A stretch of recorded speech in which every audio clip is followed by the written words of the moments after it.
And China is influencing not just Nepal's relationship with India, but also its ties with America. At the center of this rift is an MCC grant. MCC stands for the Millennium Challenge Corporation. This is a very interesting story. This grant is worth $500 million. It was agreed upon in the year 2017. The grant stirred trouble in Prime Minister Oli's Nepal Communist Party. Some members of his party do not want the government to approve this grant. Why? Because they say the grant will dampen Nepal's blooming ties with China. That fragile is it? Let me tell you a little more about this MCC grant. The money is meant to be spent on two projects. One is a power transmission line. The second is for road upgradation. The United States, according to this agreement, will pay $500 million. Nepal will have to chip in $130 million.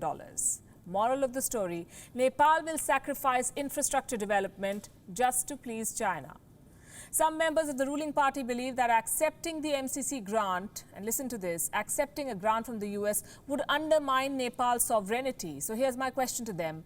What were they thinking in 2017? The then government.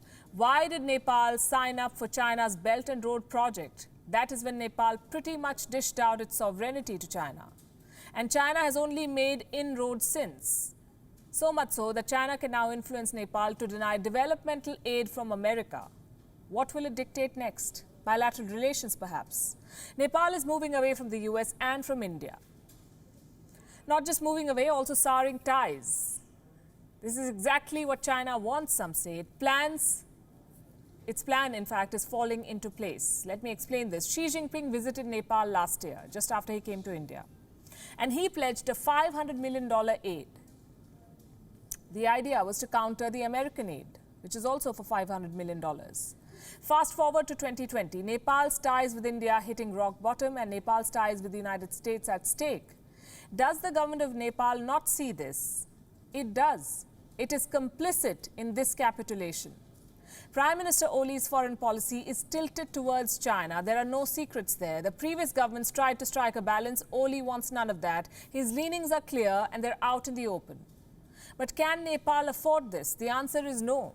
Its economy is in danger, courtesy the Wuhan virus.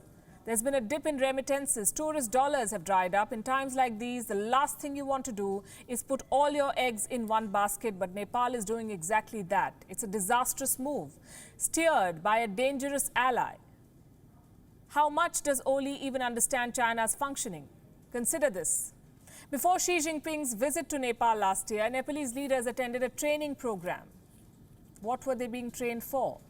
On the Chinese president's thinking. This was an induction session of sorts. You see, there are fundamental differences between Nepal and China. Their constitutions do not match. Their political orientations do not match. Nepal is burning bridges with democratic nations to move into the orbit of an authoritarian regime. Prime Minister Oli is mistaken if he thinks that he can trust China. The dragon schemes everyone. It has not even spared its iron brother Pakistan. China stole power worth $630 million from Pakistan through the Belt and Road infra projects. Why does Prime Minister Oli think Nepal will be an exception? Here's my suggestion. It may not be too late to make amends.